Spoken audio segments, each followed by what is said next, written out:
નમસ્કાર ગુજરાત। આજના મુખ્ય સમાચારની અંદર બજેટ સત્ર થયું છે જાહેર, જેમાં ખેડૂતો, મહિલાઓ અને યુવાનોને થયો છે ફાયદો। શું સસ્તું, શું મોંઘું, સાથે ગેસ સિલિન્ડરમાં કોઈ પણ ફેરફાર કરવામાં નથી આવ્યો। તો પ્રધાનમંત્રી ગરીબ કલ્યાણ યોજના 5 વર્ષ સુધી લંબાઈ। ક્રેડિટ કાર્ડમાં 3 લાખ રૂપિયાની લોન, દરેક વ્યક્તિને મળશે પોતાનું ઘર, સાથે યુવાનોને 15,000 રૂપિયાની સહાય। MSP પર કોઈ જાહેરાત નથી થઈ। પશુપાલકો માટે સરકાર આપશે લાખો રૂપિયા। ખેતી માટે ખેડૂતોને સહાય મળશે। વિદ્યાર્થીઓને 50,000 રૂપિયાની સહાય। ટોલ નાકા નાબૂદ થશે। વાહન ચાલકો માટે ખુશખબર, સોના ચાંદીના ભાવમાં થયો છે ઘટાડો। મિત્રો, દરેક સમાચાર, દરેક માહિતી જણાવું એ પહેલા ગુજરાતના જે પણ મિત્રો ચેનલ પર જો નવા આવ્યા છે મિત્રોને ખાસ વિનંતી છે કે વિડીયોને એક લાઇક કરી ચેનલને સબસ્ક્રાઇબ કરવાનું ભૂલતા નહીં। સાથે આજનો આ વિડીયો છે તેને અંત સુધી જોતા રહેજો। મિત્રો, અત્યારના તાજા સમાચારની અંદર વાત કરીએ તો PM મોદીએ કહ્યું કે આ બજેટથી દેશને વિકાસને નવી ઊંચાઈ મળે છે। વડાપ્રધાન નરેન્દ્ર મોદીએ કેન્દ્રીય બજેટ પર પ્રતિક્રિયા આપતા કહ્યું કે દેશને વિકાસની નવી ઊંચાઈઓ પર લઈ જનાર આ બજેટ માટે હું દેશવાસીઓનો અભિનંદન આપું છું। આ બજેટ સમાજના દરેક વર્ગને શક્તિ આપે છે। આ બજેટ ગામ, ગરીબ અને ખેડૂતોને સમૃદ્ધિની રાહ પર લઈ જશે। બજેટથી શિક્ષા અને કૌશલ્યની નવી ઊંચાઈ મળે છે। મધ્યમ વર્ગને નવી તાકાત મળશે। બજેટથી નાના વેપારીઓ અને નાના ઉદ્યોગોને પ્રગતિઓના રાસ્તા મળશે। મિત્રો, ત્યાર પછીના સમાચારની અંદર વાત કરીએ તો કિસાન ક્રેડિટ કાર્ડને લઈને મોટી જાહેરાત। કિસાન ક્રેડિટ કાર્ડને લઈને મોટી જાહેરાત નાણાં મંત્રીએ બજેટમાં કરી છે। નિર્મલા સીતારમણે કહ્યું કે 5 રાજ્યોમાં કિસાન ક્રેડિટ કાર્ડ લોન્ચ કરવામાં આવશે। ઉલ્લેખનીય છે કે કિસાન ક્રેડિટ કાર્ડ યોજના ખેડૂતોને ઓછા વ્યાજે લોન આપશે।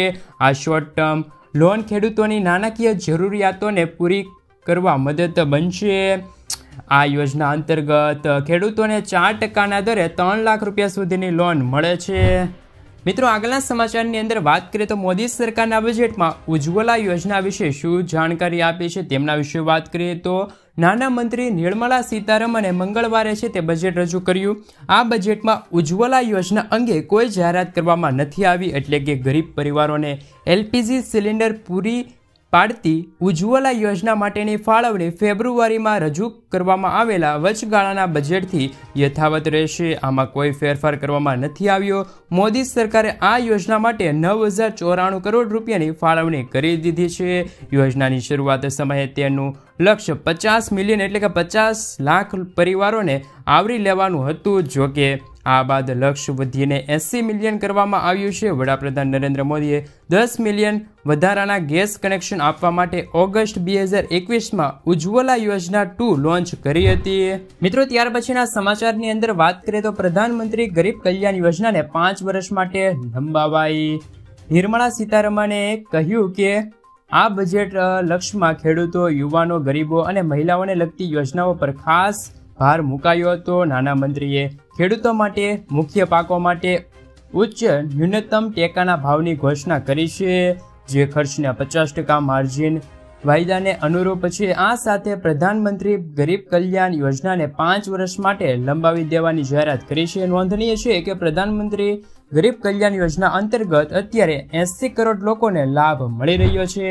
મિત્રો, ત્યાર પછીના સમાચારની અંદર વાત કરીએ તો આ ખેડૂતોને સહાય આપવામાં આવશે। જાણો ખેડૂતોને બજેટમાં શું મળ્યું।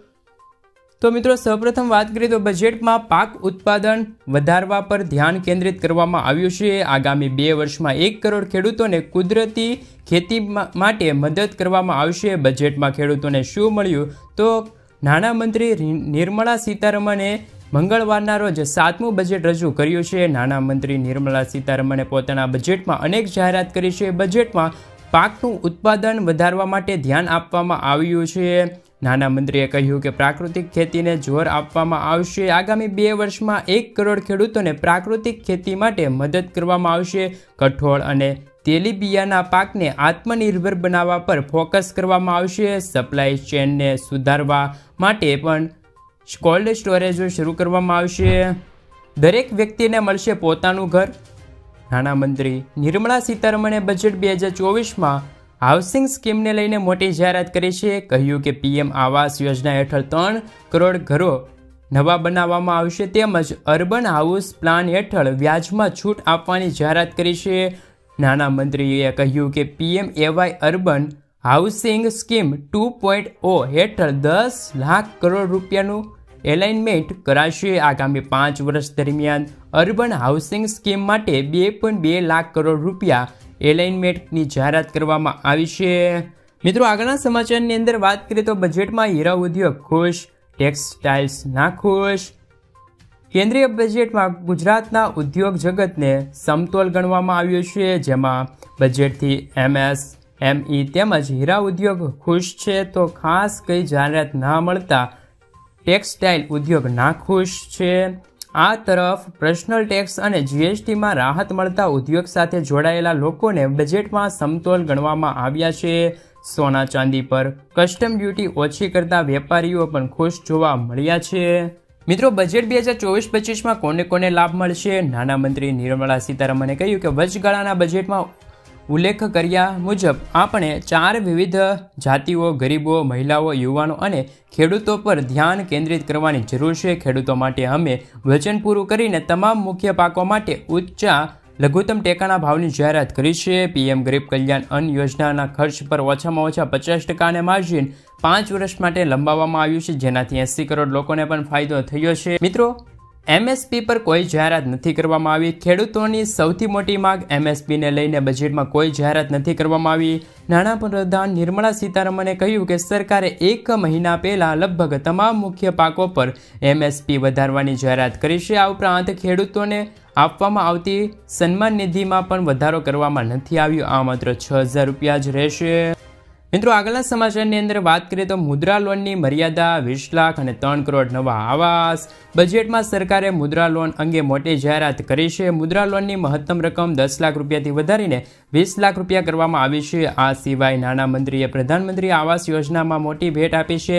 પ્રધાનમંત્રી આવાસ યોજના હેઠળ 3 કરોડ નવા મકાનો બનાવવામાં આવશે. આ સાથે શહેરી આવાસ માટે 10 લાખ કરોડ રૂપિયાની મંજૂરી આપવામાં આવી છે. મિત્રો, પશુપાલનો માટે સરકાર આપશે લાખો રૂપિયા. યોજનાનો લાભ મેળવો તમે. ગુજરાતમાં ખેતીની સાથે પશુપાલકનો વ્યવહાર શરૂ કરવામાં પણ આવે છે, ત્યારે સરકાર દ્વારા ખેડૂતો અને પશુપાલકો માટે અનેક યોજના શરૂ કરી છે. આ યોજના દ્વારા સરકાર પશુપાલકોની આર્થિક સહાય આપવામાં મદદ કરે છે, ત્યારે સરકાર દ્વારા ખેડૂતોને પશુ લાવવા માટે આર્થિક મદદ મળે તે માટે પશુપાલન યોજનાની અમલ મૂકવામાં આવી છે. રાજ્ય સરકારે ખેડૂતોને આર્થિક રૂપે મદદરૂપ થાય તે માટે અનેક યોજનાઓ શરૂ કરી છે. ખેડૂતો અને પશુપાલકો પોતાના ઘરે તબેલો બનાવવા માટે સરકાર તરફથી ₹12 લાખ સુધીની સહાય આપવાની જાહેરાત કરી છે. પશુપાલન વ્યવહાર સાથે સંકળાયેલા લોકો માટે યોજના થકી તેઓ વિકાસ થાય તે માટે સરકાર દ્વારા પશુપાલન વ્યવહાર શરૂ સાથે સંકળાયેલા લોકોને વધુમાં વધુ લાભ મળે તે માટે ઓનલાઈન અરજી પણ કરવામાં આવી રહી છે. સોના ચાંદીના ભાવમાં બમ્પર ઘટાડો. સોના પરની કસ્ટમ ડ્યુટી 6% ઘટાડીને બજેટમાં જાહેરાત કર્યા બાદ સોના ચાંદીના ભાવમાં ભારે ઘટાડો જોવા મળ્યો છે. MCX પર સોનાના ભાવ 68,500 રૂપિયાની નીચે સપાટીએ પહોંચ્યા તો આજે સવારે સોનું 72,838 રૂપિયા પ્રતિ 10 ગ્રામ ખુલ્યું, જ્યારે ચાંદી 88,995 રૂપિયા કિલો પર ખુલ્યું, જ્યારે તે ઘટીને 84,275 રૂપિયા આવી ગયું. જ્યારે દિલ્હીમાં બજારમાં 22 કેરેટ સોનાની કિંમત પ્રથમ નોકરી પર મોદી સરકાર આપશે 15,000 રૂપિયાની સહાય. નાણામંત્રીએ યુવાનોને મોટી ભેટ આપી છે. નાણામંત્રીએ તેમના બજેટના ભાષણ દરમિયાન કહ્યું કે સરકાર રોજગાર આપવા માટે 3 છે તે યોજના લાવશે. PM યોજના હેઠળ 3 તબક્કામાં પ્રોત્સાહન આપવામાં આવશે. આ દરમિયાન નાણામંત્રી યુવાનો માટે વધુ યોજનાની જાહેરાત કરી શકે છે. તેમના ભાષણ દરમિયાન નાણાપ્રધાન નિર્મલા સીતારમણે કહ્યું કે તમામ ઔપચારિકતા ક્ષેત્રોમાં પ્રથમ વખત કામ કરવાની કર્મચારીઓ કાયદળ પ્રવેશ કરશે. 1 મહિનાનો પગાર મળશે. 1 મહિનામાં પગારનું આ ડાયરેક્ટર બેનિફિટ ટ્રાન્સફર એટલે કે DBT દ્વારા 15,000 રૂપિયા સુધીની સહાય મળશે. 3 હપ્તામાં આપવામાં આવશે. પ્રથમ હપ્તો નોકરી શોધનારાઓ માટે, જો તેમના પગાર 1 લાખ રૂપિયાથી ઓછો હોય તેઓને પણ લાભ મળવાપાત્ર રહેશે. તેનાથી 2 લાખ યુવાનોને ફાયદો થવાની શક્યતા છે. ખેડૂતો માટે મોટી જાહેરાત. દેશની મોદી સરકારે ખેડૂતો માટે મોટી જાહેરાત કરી છે. સરકાર ખરીફ વાવણી નિમિત્તે ખેડૂતોના ખાતર પર સબસિડી આપશે. જ્યારે ગુરુવારે કેબિનેટની બેઠક માટે 24,000 કરોડ રૂપિયાની બજેટમાં મંજૂરી આપવામાં આવી છે. સરકારનું કહેવું છે કે ખેડૂતો દ્વારા ઉપયોગમાં લેવાતું મુખ્ય ખાતર DAP 1,350 રૂપિયા પ્રતિ ક્વિન્ટલના ભાવે મળતું રહેશે. 1 એપ્રિલથી 30 સપ્ટેમ્બર સુધી P&K ખાતરો પર સબસિડી ઉપલબ્ધ રહેશે. જ્યારે હાલમાં ગુજરાત સરકાર દ્વારા પણ ખેડૂતોને યુરિયા ખાતર પર 50% સબસિડી આપવામાં આવે છે તેવી પણ જાહેરાત કરવામાં આવી છે. ટોલ નાકા નાબૂદ થશે. કેન્દ્રીય માર્ગ પરિવહન મંત્રી નીતિન ગડકરીએ ટોલ ટેક્સને લઈને મોટું નિવેદન આપ્યું છે. મહારાષ્ટ્રમાં નાગપુરમાં તેમણે કહ્યું કે અમે ટોલ ટેક્સ નાબૂદ કરવા જઈ રહ્યા છીએ. હવે આ કામ સેટેલાઇટ આધારે કરવામાં આવશે. અમે સેટેલાઇટ આધારિત ટોલ કલેક્શન સિસ્ટમ દ્વારા આ કરીશું. પૈસા તમારા ખાતામાંથી સીધા જ કપાઈ જશે અને વ્યક્તિ જેટલા કિલોમીટરની મુસાફરી કરશે તેમના આધારે ચાર્જ વસૂલવામાં આવી જશે. સાથે મિત્રો વિદ્યાર્થીને મળશે 50,000 રૂપિયાની સ્કોલરશિપ. જો તમારા ઘરમાં પણ કોઈ બેન દીકરી ધોરણ 9 થી 12માં અભ્યાસ કરતી હોય તો તેમને સરકાર તરફથી મળશે 50,000 રૂપિયાની સહાય. નમો લક્ષ્મી યોજના અંતર્ગત ધોરણ 9માં 10,000, ધોરણ 10માં 10,000 અને ધોરણ 11માં 15,000 અને ધોરણ 12માં 15,000 આમ કુલ 4 વર્ષ માટે 50,000 રૂપિયાની સહાય આપવામાં આવે છે. જ્યારે આ યોજનાનો લાભ લેવા માટે તમારા ઘરની વાર્ષિક આવક છે તે 6 લાખ કરતાં ઓછી હોવી જોઈએ. મિત્રો ત્યાર પછીના સમાચારની અંદર વાત કરી લઈએ તો કે હવે 15 મિનિટમાં મળશે લોન. નાના સાહસિકોને માત્ર 15 મિનિટમાં લોન મળશે. જો તમે પણ નાના પાયે બિઝનેસ ચલાવવા માંગો છો તો તમને SBI દ્વારા ઓફર લઈ આવ્યું છે. માત્ર 15 મિનિટમાં લોન મળશે. દેશની સૌથી મોટી સરકારી બેંક SBIએ SMEને સુવિધા આપવા માટે નવું અભિયાન શરૂ કર્યું છે. સ્ટેટ બેંક ઓફ ઇન્ડિયાએ તેમનું નામ MS મે સહાય રાખવામાં આવ્યું છે. આ અભિયાન હેઠળ નાના ઉદ્યોગોને માત્ર 15 મિનિટમાં SBI પાસેથી લોન મળશે. મિત્રો ત્યાર પછીના સમાચારની અંદર વાત કરીએ તો ટ્રેક્ટર ખરીદવા માટે 45,000 રૂપિયાની સહાય. ગુજરાત સરકારે ખેડૂતોના હિતને ધ્યાનમાં રાખીને એક મહત્વપૂર્ણ પગલું ભર્યું છે. આ ખેડૂત પોર્ટલ પર ટ્રેક્ટર સબસિડી યોજનાની જાહેરાત કરી છે, જે હેઠળ રાજ્યમાં 50,000 ખેડૂતોને ટ્રેક્ટર ખરીદી પર સબસિડી આપવામાં આવે છે. આ યોજનાનો મુખ્ય હેતુ ખેડૂતોને આધુનિક કૃષિ તાત્કાલિક પ્રોત્સાહન આપવામાં આવે છે, જેનાથી ખેડૂતોને કાર્યક્ષમતા વધશે અને ખેડૂતોની આવક પણ સુધરશે. આ યોજના હેઠળ ખેડૂતોને ટ્રેક્ટરની કિંમતના 40% અથવા તો 45,000 રૂપિયા બેમાંથી જે ઓછું હોય તે સબસિડી મળવાપાત્ર રહેશે. સાથે મિત્રો જો વાત કરીએ તો શાકભાજીની ખેતી કરતા ખેડૂતોને અપાશે સહાય. પ્રાકૃતિક કૃષિને પ્રોત્સાહનમાં વધુ એક નવી યોજના ગુજરાત સરકાર લઈ આવી છે. શાકભાજી પાકોને પ્રાકૃતિક કૃષિને પ્રોત્સાહન આપવાની જાહેરાત અત્યારે અમલમાં મૂકવામાં આવી છે. ગુજરાત સરકારે પ્રાકૃતિક પદ્ધતિની શાકભાજી ખેતી કરતા ખેડૂતોને આપશે સહાય. પ્રાકૃતિક પદ્ધતિથી શાકભાજીની ખેતી પર ખેડૂતોને બિયારણ અને શાકભાજીની પ્રાકૃતિક ખેતીના પ્રોત્સાહન મળે તે માટે 20,000 રૂપિયા પ્રતિ હેક્ટર સહાય ચૂકવાશે. શાકભાજી પાકોને પ્રાકૃતિક કૃષિના પ્રોત્સાહન માટે યોજનાના અંદાજપત્ર 1,000 લાખ રૂપિયાની જોગવાઈ કરી છે. રાજ્યના દરેક નાગરિકોને પ્રાકૃતિક ખેત પદ્ધતિને ઉત્પાદિત અને પ્રોત્સાહન આપવાની યોજના માટે શાકભાજી પાકો મળી રહેશે અને અમલીકરણ શરૂ કરી દેવામાં આવી રહ્યું છે. મિત્રો ખેડૂતોને ખાતર લેવા માટે 15,000 રૂપિયાની સહાય. ભારતના પ્રધાનમંત્રી શ્રી નરેન્દ્ર મોદીજી દ્વારા ખેડૂતોના કલ્યાણ માટે ઘણી બધી યોજના બહાર પાડવામાં આવે છે. ખેડૂતોને સીધો લાભ મળે તે હેતુથી પ્રધાનમંત્રી કિસાન સન્માન નિધિ યોજના વગેરે બહાર પાડવામાં આવે છે. ગુજરાત રાજ્ય સરકાર દ્વારા પણ અનેક યોજનાઓ ઓનલાઈન મૂકવામાં આવે છે. ખેડૂતોની આવક બમણી કરવા માટે તથા ખેતીના ખર્ચને ઘટાડવા માટે આ યોજનાની શરૂઆત કરવામાં આવી છે. મિત્રો સાથે મિત્રો આ દ્વારા ખેડૂતોને ખાતર ખરીદવા 15,000 રૂપિયાની સહાય મળશે. મિત્રો બજેટમાં શું સસ્તું તો તેમના વિશે વાત કરીએ તો સોના ચાંદી પર 6% ડ્યુટી લાગશે. સાથે પ્લેટિનમ પર 6.4% ડ્યુટી ઘટી છે.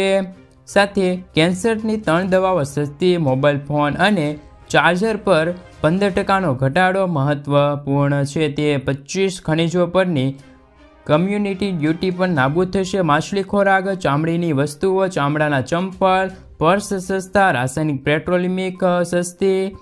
એક્સરે મશીનો સસ્તા થશે. મોબાઈલ ફોનના પાર્ટ્સ સસ્તા થશે. સોલાર પેનલ સસ્તી થશે. સોલાર સેલ સસ્તા થશે. ઇલેક્ટ્રિક કાર સસ્તી થશે. સાથે મિત્રો જો વાત કરીએ તો શું મોંઘું થયું છે તેમના વિશે એક નજર કરીએ તો પ્લાસ્ટિકની જે ચીજ વસ્તુઓ પર આયાત ડ્યુટી વધારી છે. Petrochemical, ammonia, nitric work community છે તે વધી છે. PVC હવાઈ મુસાફરી મોંઘી થઈ છે. સિગરેટ પણ મોંઘી થઈ ગઈ છે. ટેલિકોમ ઉપક્રમો પણ મોંઘા થયા છે. મિત્રો આગલા સમાચારની અંદર વાત કરીએ તો રાજ્યના આ ખેડૂતોને મળશે સારો લાભ. ગુજરાતમાં બાગાયતી પાકોના ખેડૂતોને આધુનિક કૃષિ પદ્ધતિઓનો લાભ મળે તેની જાણકારી છે તે CM ભૂપેન્દ્ર પટેલે આપી છે. તે મુજબ ગુજરાતમાં અમરેલી, દાહોદ, બનાસકાંઠા, ગાંધીનગર જિલ્લામાં આમ કુલ 4 બાગાયતી પાકો માટે સેન્ટર ઓફ એક્સચેન્જ શરૂ કરવામાં આવ્યું છે। આ માટે રાજ્યની સરકારે 40 કરોડ રૂપિયા જેટલી રકમ ફાળવી દીધી છે। સાથે જણાવ્યું કે આ સેન્ટર પર તમે ફળ, શાકભાજી, મસાલા, ફળોની વૈજ્ઞાનિક ખેતી કરી શકો છો। 75,000 રૂપિયાની સહાય મળશે। કિસાન પરિવહન યોજના 2024 ખાસ કરીને ખેડૂતો માટે માલવાહક વાહન ખરીદવા પર નવી સબસિડી સહાય બહાર પાડવામાં આવી છે, જે અંતર્ગત માલવાહક વાહનની ખરીદી પર ખેડૂતોને 75,000 રૂપિયા સુધીની સહાય મળવાપાત્ર રહેશે। આ યોજનાનો લાભ કોઈ પણ ખેડૂત લઈ શકે છે, જેમાં નાના શ્રીમંત, SC/STની મહિલાઓ 35% અથવા તો 75,000 રૂપિયાની સહાય મળવાપાત્ર રહેશે, તેમજ સામાન્ય તથા અન્ય ખેડૂતોને 25% અથવા તો 50,000 રૂપિયાની સહાય મળવાપાત્ર રહેશે। મિત્રો, રાશન કાર્ડને લઈને આવ્યા છે મહત્વના સમાચાર। રાજ્ય સરકાર હોય કે કેન્દ્ર સરકાર, લોકોના તમામ વર્ગોને ધ્યાનમાં